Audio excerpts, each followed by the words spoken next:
Anda dan saya, kita jadi orang yang terbuka untuk perubahan.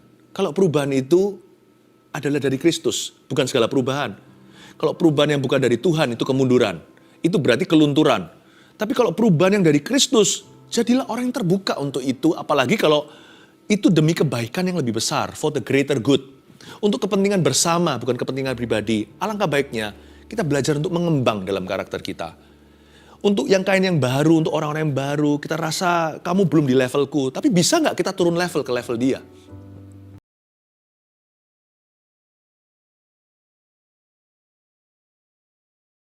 Buat perkara besar dalam kehidupan kami. Jangan izinkan satu hati pun putus asa, putus pengharapan atau kecewa. Tuhan, datanglah. Roh Kudus, grab everyone. Tangkap setiap orang ya Tuhan. Keluarga Saat Teduh satu persatu. Tak ada yang kau lalui atau yang dilewatkan. Tuhan, sampaikan sabdamu, ajari kami. Give us the spirit of your good teaching ya Tuhan Yesus. Beri kami hati yang mudah diajar. Sembunyikan hamba-Mu di balik salib-Mu agar Yesus yang nampak. Di dalam nama Tuhan Yesus kami berdoa. Amin. Puji Tuhan. Tuhan mau melakukan sesuatu yang baru. Tapi janganlah kita menjadi penentangnya. Karena kalau kita mau menerima perbuatan Allah yang baru, hati dan spirit kita nggak boleh kaku. Bebaskan rohmu. Buka hatimu. Dan jangan bersandar pada pengertian sendiri. Berikan judul seperti ini. 3 tipe orang yang menentang pekerjaan Tuhan yang baru. Janganlah kita jadi salah satu di antara ketiganya. Dan janganlah kita menjadi ketiga-tiganya. Ya. Mari kita sama-sama membukanya. Firman Tuhan hari ini berada di Lukas pasal 5. Lukas 5 ayat yang ke-33 sampai 39. Ini tentang puasa.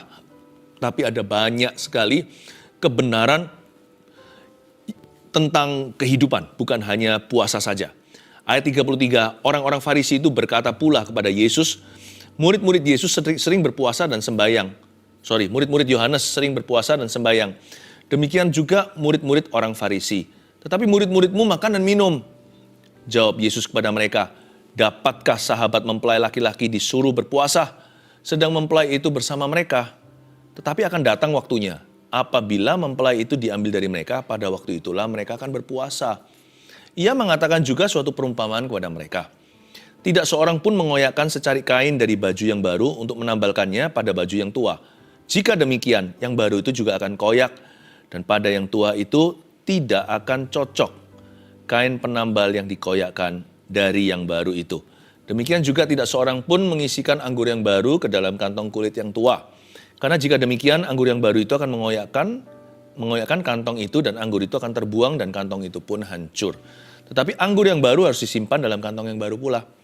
Dan tidak seorang pun yang telah minum anggur tua ingin minum anggur yang baru, sebab ia akan berkata, anggur yang tua itu baik.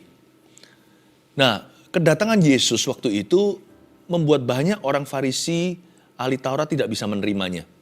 Karena Yesus membawa hawa yang baru, dia membawa angin yang baru. Beda sekali dengan murid-murid orang Farisi itu sendiri. Bahkan murid-murid Yohanes pun nggak begitu.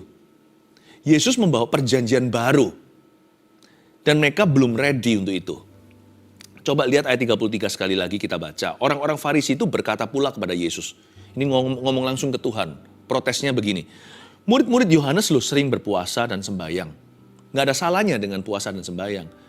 Tapi saya rasa ini bukan soal puasa dan doa yang punya tujuan jelas. Tapi sudah menjadi tradisi saja. Manusia itu biasa kaku. Dikit-dikit jadi kebiasaan. Manusia itu memang makhluk kebiasaan. Tapi kita nggak boleh terlalu biasa sama Tuhan. Karena Tuhan kita itu senantiasa bergerak. Tuhan itu punya pedoman. Firman sudah tertulis kok. Nggak bisa dibatalkan. Berarti Tuhan itu nggak semena-mena. Namun demikian, cara kerja Allah dalam kehidupan kita itu unik dan heran. Nah, kalau kita selalu membanding-bandingkan, bandingkan dengan orang lain salah. Bandingkan dengan diri sendiri juga apa yang kita lalui dulu. Dulu begitu loh. Dulu aku begini. Tuhan gak akan bekerja 2 kali dengan cara yang sama. Nah, kita juga bisa bandingkan diri dengan sukses masa lalu. Itu merugikan. Dan jikalau kita juga menjadi makhluk trauma yang selalu melihat ke belakang. Dulu aku punya pengalaman buruk tentang itu. Ke depan gak tentu. Ikut Tuhan itu harus fresh hari ini. Kita harus segar imannya. dan belajar percaya dengan tuntunannya. 3 tipe orang yang menentang pekerjaan Tuhan yang baru itu dimulai dengan orang Farisi. Mereka berkata murid Yesus sering puasa sembahyang, demikian juga murid-murid orang Farisi. Tapi murid-muridmu makan dan minum. Yesus diprotes karena Yesus terlalu happy. Coba bayangkan. Kita kan seringkali imajinasi Tuhan Yesus selalu murung, nangis, meratap. Iya, dia adalah anak Allah yang ditempa oleh sengsara. Tapi Yesus itu lihat, cara Yesus membawa diri dan membawa murid-muridnya, cara Yesus itu membawa atmosfer di antara mereka itu bahagia. Dan orang-orang ini gak suka lihat orang lain happy. Mereka berkata gak bisa, agama gak boleh begitu. Agama harus heavy, bukan happy, bukan bahagia. Agama itu harus berat hati. Gak boleh itu. Yesus menawarkan iman, mereka pilih trauma. Coba. Yesus memberi mereka kasih karunia, mereka protes apa-apaan tuh, mereka pilih hukum Taurat. Dan bukannya mereka memilih sukacita, mereka memilih berat hati. Gak heran ya, orang-orang yang sama ini nanti akan memilih Barnabas daripada Kristus. Mereka gak siap melihat sesuatu yang baru seperti Yesus Kristus itu. They were not ready. They would never be ready. Gak akan pernah siap mereka. Karena Yesus menawarkan sesuatu di luar pikiran mereka. Dan Yesus menawarkan sesuatu yang lebih besar daripada tradisi mereka. Dan ketika Tuhan Yesus mau melakukan sesuatu yang baru berupa keselamatan jiwa, mereka gak ready untuk keluar dari sistem agamawi. Mereka berkata, aku sudah lahir begini. Padahal Yesus itu adalah penggenapan hukum Taurat. Mereka masih pegang hukumnya. Penggenapannya tiba, mereka menolaknya. Karena mereka sudah berabad-abad demikian. Orang-orang seperti ini, mana bisa sih digarap lagi? Tanah hatinya udah terlalu kaku, terlalu keras. Udah gak bisa dibentuk sama Kristus. Sehingga Yesus berkata seperti ini, ayat 34, Yesus mencoba mencelikkan mata mereka. Jawab Yesus kepada mereka, dapatkah sahabat mempelai laki-laki disuruh berpuasa? Karena kalian itu kenapa sih, kata Tuhan? Apa salahnya sembahyang dan doa, puasa itu juga Tuhan ajarkan. Tapi sukacita itu juga datangnya dari Allah. Nah sekarang mereka itu bersama dengan aku tuh belum mati. Aku masih bersama dengan mereka, apa salahnya kalau mereka happy? Apa salahnya kalau mereka ekspresi? Tuhan itu sangat-sangat realistis. Manusia itu cenderung punya pandangan yang susah diubah. Tapi Tuhan itu gak mau kita begitu. Manusia roh kita harus memerintah. Tuhan mau kita itu Tuhan ingin kita menjadi orang yang mudah dibentuknya. Orang-orang yang gampang dituntun oleh Roh Kudus. Dan Tuhan Yesus tidak harus sungkem dengan cara manusia kalau mau bekerja dalam kehidupan seseorang. Jawab Yesus pada mereka, dapatkah sahabat mempelai laki-laki disuruh berpuasa sedang mempelai itu bersama mereka? Tetapi akan datang waktunya apabila mempelai itu diambil dari mereka. Nanti mereka akan berpuasa. Nanti mereka semua akan berdoa. Nanti mereka semua akan sembahyang. Coba ya, tipe ke-1 orang yang suka menentang pekerjaan Tuhan yang baru adalah orang keras. Yang tidak suka segala perubahan atau apapun yang baru.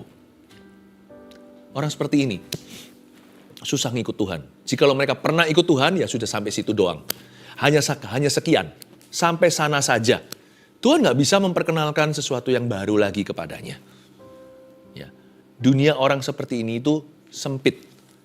Pokoknya kalau tidak cocok sama dia, hal itu gak ada. Seolah-olah Tuhan pun atau Allah harus menyesuaikan dirinya dengan mereka. Orang-orang seperti ini adalah orang-orang yang keras. Maunya gitu. Aku memang begitu, mau apa lu? Gitulah bahasanya. Aku dari dulu ya begini. Gak ada yang bisa ubah aku. Nah, orang kalau sudah skakmat dirinya, orang itu akan berhenti mengikut Kristus sekalipun dia beragama Kristen sekalipun. Karena kita gak ikut agama ya, kalau kita ikut Tuhan itu, kita ikut pribadi. Dan pribadi itu senantiasa bergerak. Makanya Yesus gak bisa dipatungkan kan. Lalu kita sembah Yesus di sana. Makanya itu Roh Kudus diberikan kan, dia maha hadir. Roh Kudus itu seperti air, seperti angin. Bukan berarti tidak ada pedoman, bukan berarti tidak ada ketetapan, jangan salah. Allah itu tertib. Tapi yang dimaksudkan tertib seringkali definisi di dalam hati banyak orang yang menentang perubahan. Tertib itu maksudnya mati, tertib itu maksudnya kaku. Enggak. Tertib itu kebenarannya berlaku, tertib itu prioritasnya jelas. Tertib itu buahnya tidak diragukan lagi. Kalau Yesus yang bekerja pasti terbukti. Bukan orang yang asal-asal klaim, oh ada Roh Kudus di sini. Namun demikian ada banyak orang yang sudah nggak mau Roh Kudus-Roh-Kudusan. Bagi dia Roh Kudus hanyalah sebuah teologia, sebuah doktrin saja, atau sebuah bahan perdebatan. Dia bisa bicara seputar Roh Kudus tapi nggak pernah mau Roh Kudusnya. Orang seperti itu orang yang keras. Orang keras sudah nggak bisa lagi mengalami pekerjaan Tuhan berikutnya. Orang itu sudah menjadi apa? Menjadi seperti istri Lot, menjadi seperti tiang garam. Dia sudah tidak bisa menjadi garam dunia. Dia sudah nggak bisa menggarami apa-apa. Dia sudah jadi tiang garam aja. Dia menjadi mantannya Tuhan. Orang yang keras itu sebenarnya orang yang sombong atau orang yang angkuh. Mereka kita, jangan bilang mereka lah, jangan tuding orang lain. Kita seringkali begitu, makanya selalu harus dilembutkan kan oleh hadirat Tuhan. Mengapa sih kita memuji menyembah? Kenapa saya selalu praise and worship? Supaya hati saya itu diluluhkan. Karena manusia itu hatinya mudah mengkristal. Roh kita, daging kita itu gampang mengerak. Seperti nasi yang kering di dalam wajan. Orang keras itu susah dibentuk lagi. Karena hati mereka angkuh. Mereka nggak mau belajar lagi. Seringkali kita sudah menjadi orang seperti ini. Kita menjadi orang yang merasa been there, done that, know everything. Pernah lakukan ini, aku sudah tahu, nggak perlu belajar apa-apa lagi. Orang yang seperti itu merasa dirinya sudah arrive atau sudah tiba. Orang seperti itu nggak bisa dibawa ke tempat yang baru oleh Kristus. Makanya yang rugi sebenarnya bukan Tuhan. Yang rugi adalah kita kalau kita mengeraskan hati. Makanya itu seringkali. Makanya kalau hati itu jangan diizinkan lebih dari 2 hari. Tiap hari masuk hadirat Allah. Pagi hari sapa Yesus dulu. Kita saat teduh secara pribadi. Sekarang juga ada Rabu dan Sabtu secara bersama-sama kita masuk hadirat Tuhan. Supaya hati kita itu dilembutkan. Kalau Allah mau bekerja, Allah itu selalu bekerja sama dengan hati kita dulu. Kalau hati kita udah keras, mau kerja sama apa sama Tuhan? Ya, karena Tuhan kita nggak bisa paksa. Kalau dipaksa nanti malah koyak. Kalau dipaksa malah robek hidup ini. Tapi kalau Tuhan bekerja selalu mulai dari hati. Makanya hati jangan pernah mengeraskan. Jangan pernah mengeraskan hati ya. Orang keras yang nggak suka segala perubahan atau apapun yang baru. Do you fit that category? Coba renungkan. Apakah Anda dan saya cocok dengan kategori itu? Aku adalah orang yang keras, yang gak suka segala perubahan atau apapun yang baru. Kalau Anda kalau itu sebutan itu cocok untuk dirimu, bertobatlah segera sebelum terlambat. Mari kita lihat ayat 36 sekarang. Ia mengatakan juga suatu perumpamaan kepada mereka. Tidak seorang pun mengoyakkan secari kain dari baju yang baru untuk menambalkannya pada baju yang tua. Jika demikian, yang baru itu juga akan koyak dan pada yang tua itu tidak akan cocok kain penambal yang dikoyakkan dari yang baru itu. Apa sih ini? Bayangkan baju baru Anda, baju lama Anda, ya, baju tua Anda, baju lama Anda itu waktu jalan nggak hati-hati kena benda tajam atau kena paku. Lalu terkoyak, krek, robek, aduh ini baju kesayanganku. Lalu ditambal pakai kain yang baru. Kan gak mungkin Anda potong kain yang lama kecuali mungkin baju yang mau dibuang. Tapi biasanya kain yang baru lalu ditambal. Ditambal dengan itu merusak baju yang lama. Kenapa? Karena waktu ditambalkan, kain yang baru itu pasti akan menyusut. Makanya kalau kita beli jeans lebih panjang setelah kita pakai berapa minggu, dia lebih pendek. Makanya kalau kita beli celana, jangan sampai panjangnya pas-pasan. Nanti cingkrang. Agak sedikit panjang. Saya tahu karena saya ini anak Taylor. Nah, kalau agak lebih panjang begitu, nanti setelah cuci berapa kali, dia menyusut. Nah, jikalau kain yang baru itu ditambalkan pada baju tua, baju kesayangan Anda yang kena paku, kalau dia menyusut, dia menarik kain yang lama, malah robeknya lebih besar. Justru baju kesayangan Anda akan koyak. Maksudnya apa ini? Ini tipe orang kedua yang tidak bisa mengalami pekerjaan Tuhan berikutnya, yaitu orang kaku yang gak bisa mengalah demi kebaikan yang lebih besar. Kaku orangnya, gak fleksibel sama sekali. Pokoknya kalau sudah ada maunya, gak bisa diajak bicara. Udah maunya begitu. Orang seperti ini gak mau ngalah sama sekali. Loh, kalau perkara-perkara yang prinsip ya kita jangan ngalah lah. Kalau kita disuruh menyembah berhala misalnya. Ayo kamu sembah apa yang bukan Tuhan. Loh, gak boleh. Kita gak boleh mengkhianati Tuhan Yesus. Hidup mati tidak boleh mengkhianati. Saya mengerti. Tapi orang yang seperti ini, orang yang kaku itu segala sesuatu prinsip bagi orang begitu. Orang kaku itu gak bisa ngalah sama sekali. Bukan hanya hal-hal yang prinsip, kalau hal prinsip dibenarkan. Hal-hal yang gak prinsip juga gak bisa ngalah, padahal itu demi kebaikan yang lebih besar. Sukanya debat pokoknya. Biasanya tipe orang-orang yang cari masalah. Atau orang yang suka mencari-cari. Pokoknya gak suka aja, gak suka sama kanan kiri. Kalau dihitung-hitung kalkulasi, dunianya sangat sepi.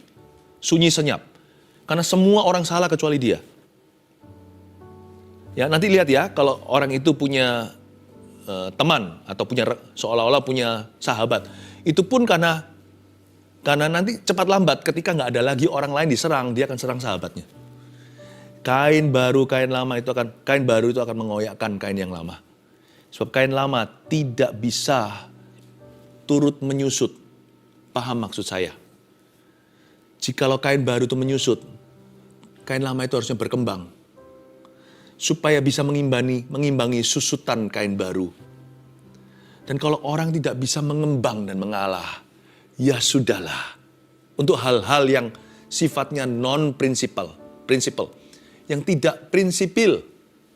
Kalau kita tidak bisa mengembang, ini bukan ekspansi. Mengembang ini karakter kita itu cukup besar ruang untuk bisa menerima kekurangan, untuk bisa menerima kelambanan orang, untuk bisa menerima kekurangan, kelemahan saudara seiman, atau untuk bisa menunggu seorang kolega yang belum sampai di situ skillnya. Kain lama itu nggak bisa, dia sudah notok, dia sudah mentok. Perkembangannya sudah berhenti. Jika ketika kain yang baru itu menyusut sebagai tambalannya, maka dia akan robek karena dia tidak bisa mengalah. Kain lama sudah nggak bisa menyusut. Kain lama sudah tidak bisa mengembang. Dia sudah kaku, dia sudah berhenti bertumbuh. Ya sudah di situ aja. Aku tidak bisa ngalah. Orang seperti ini tak akan bisa berpartner dengan siapa-siapa. Paling-paling dia hanya bisa bermitra dengan orang-orang yang cocok dengan dia atau orang-orang yang mau dia jajah. Dia hanya bisa dengan orang-orang yang pokoknya harus setuju dengan dirinya. Nggak bisa lagi menerima perubahan dari Allah.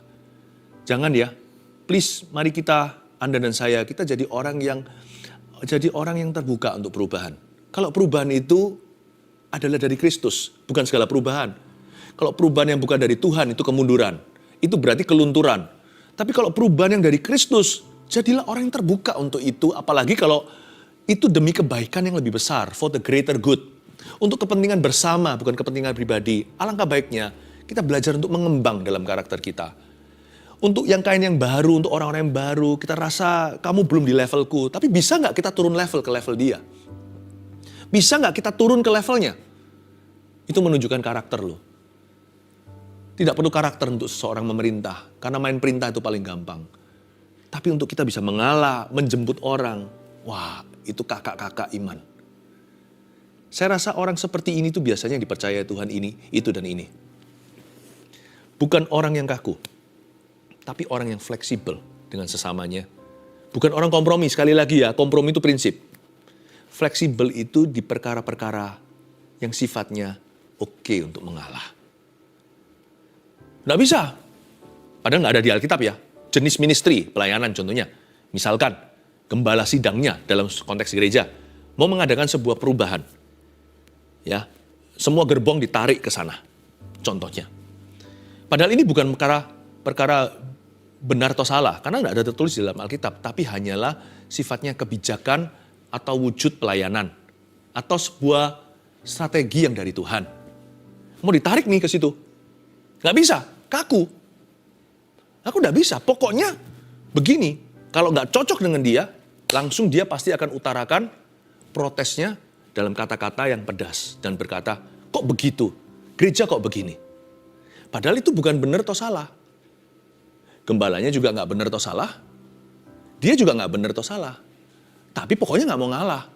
Kalau bisa seluruh gereja suruh ngalah sama dia, semua suruh ikut kemauannya. Lah lain posisi. Orang tua dan anak juga sama. Kenapa kok terjadi sesuatu?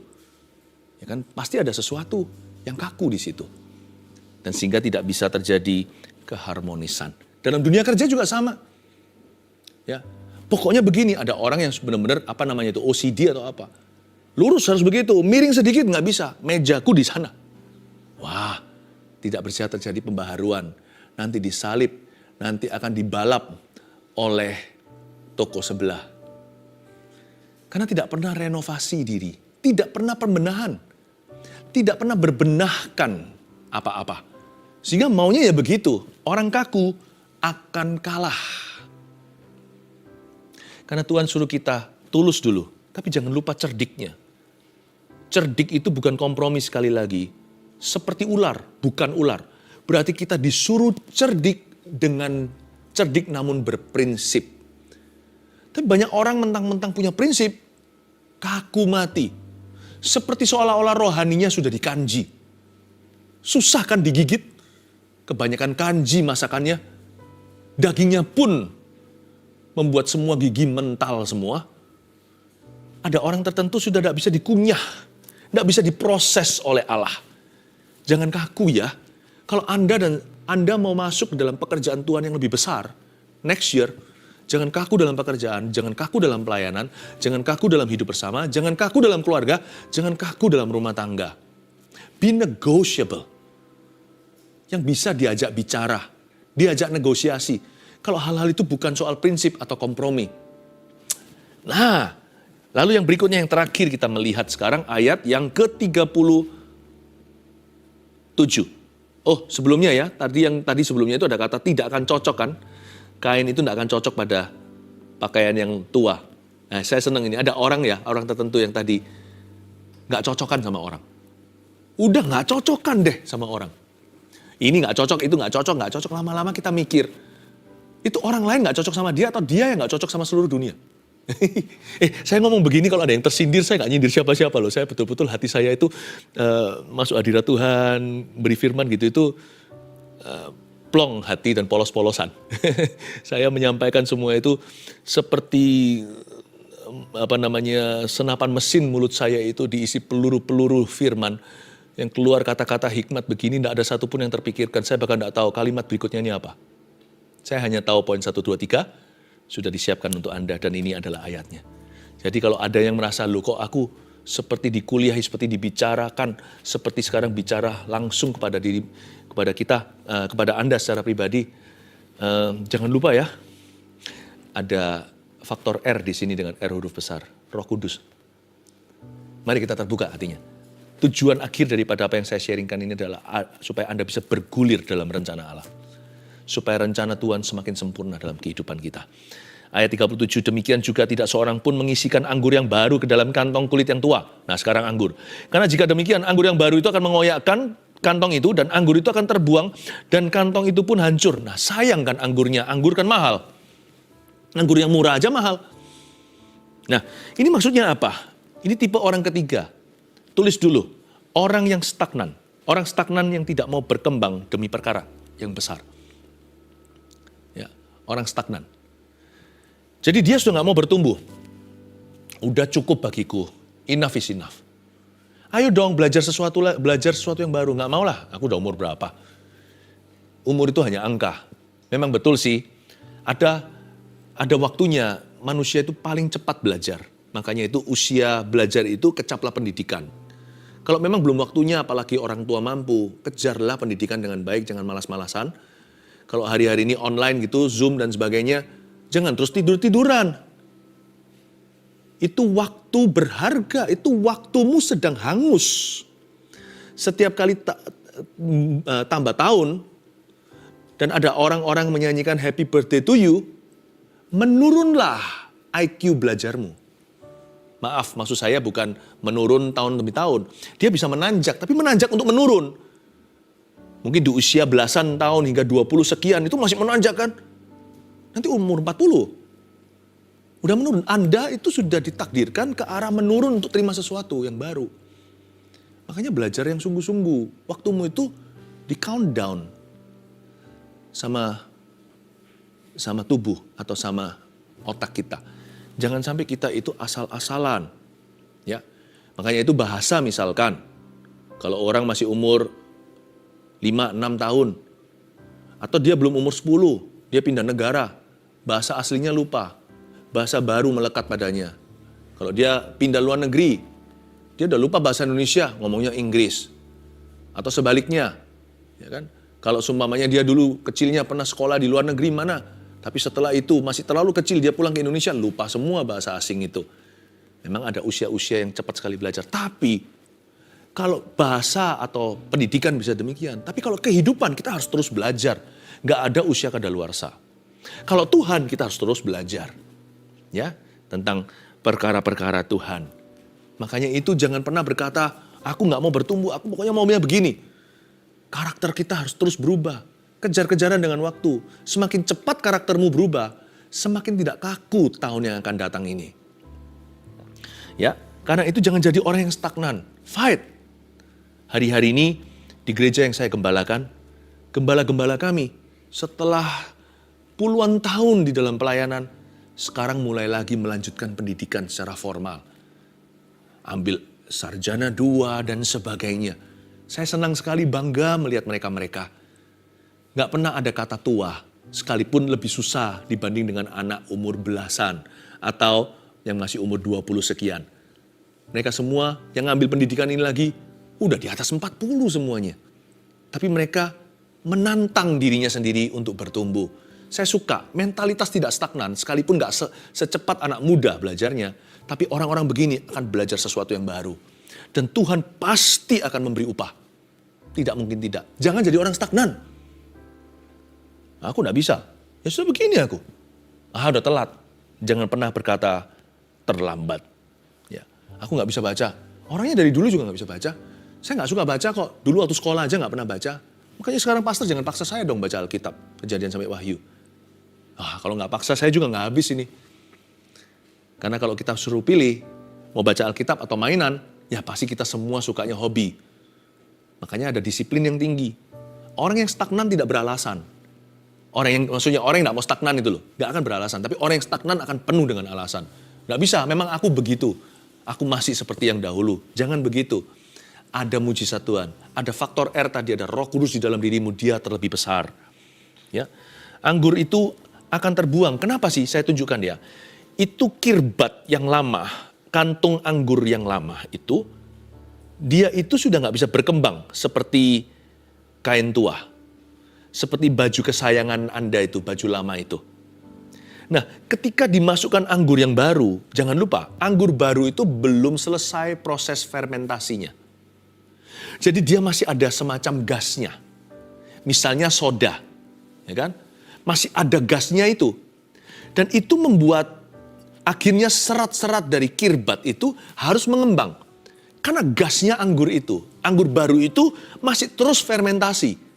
Dan serat-serat itu jikalau sudah tidak mau lagi bertumbuh atau berkembang ke kiri kanan, itu akan jebol, anggurnya semua tumpah.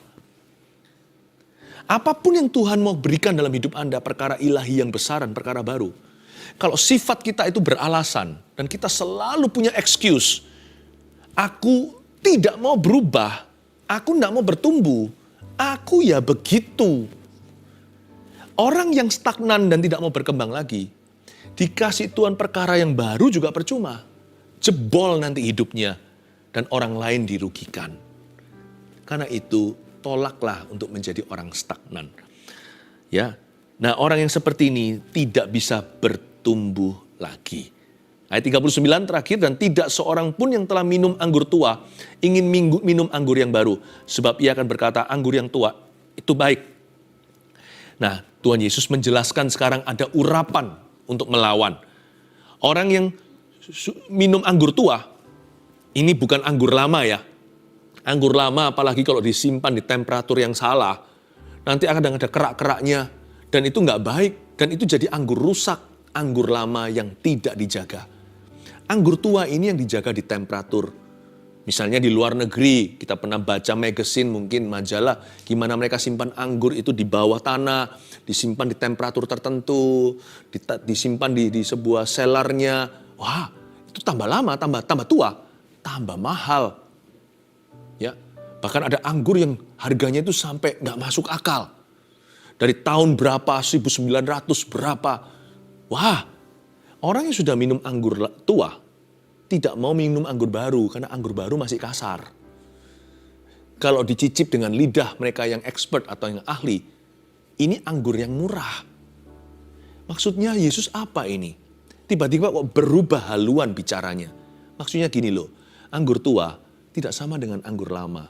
Kalau Anda dan saya bukan menolak jadi orang keras, tapi kita terus lembutkan hati. Dan kita terima segala perubahan yang datangnya dari Tuhan, asal dari Tuhan. Apa yang merupakan buah-buah kebenaran. Dan Tuhan kalau mau mendatangkan sesuatu yang baru, Anda lembutkan hati terus, lama-lama urapanmu menjadi urapan yang tua. Hidupmu jadi semakin mahal. Bukannya jadi orang yang kaku. Anda jadi orang yang fleksibel, tahu kapan kita berkata no negosiasi, kapan kita mengalah demi kebaikan yang lebih besar. Lama-lama wibawa Anda bertambah, anggur Anda menjadi tua, urapan Anda jadi mahal. Kalau Anda tidak menjadi orang stagnan, seperti gembala-gembala yang tadi saya sampaikan, pastor-pastor, pendeta-pendeta di gereja yang saya gembalakan. Mereka terus belajar, sesuatu yang baru terus.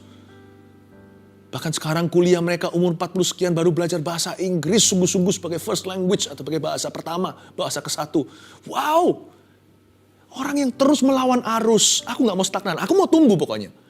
Tapi saya sudah umur 60, baru aja banyak sekali orang umur 60 yang mulai jadi cell group leaders di gereja kami. Aku gak mau menjadi orang tua, apalagi bangka. Usia bisa lanjut, tapi aku tidak harus menjadi lansia. Aku harus menjadi menjadi anggur yang tua. Wah, mereka melayani Tuhan. Kalau Anda terus melawan keinginan Anda untuk berhenti bertumbuh dan terus bertumbuh malahan, lihat ya nanti akan ada buah-buah baru di dalam hidupmu dan pelayananmu, dalam pekerjaanmu, yang Anda tidak sangka, tidak duga. Di usia sekian Anda bisa berkembang demikian. Anda bisa mengembang ke kanan ke kiri dan keturunanmu memperoleh bangsa-bangsa. Ini maksudnya, ada urapan yang berlawanan. Tulis sekarang 3 tipe orang ini. Yang kita review lagi yang menentang pekerjaan Tuhan yang baru. Jangan jadi begitu. Oke? Jadilah lawan katanya. Yaitu yang satu, orang keras yang tidak suka segala perubahan atau apapun yang baru. 2, orang kaku yang tidak bisa mengalah demi kebaikan yang lebih besar. 3, orang stagnan yang tidak mau berkembang demi perkara yang besar. Jadilah tipe sebaliknya. Dalam nama Yesus, haleluya, amin. God bless you, bye-bye.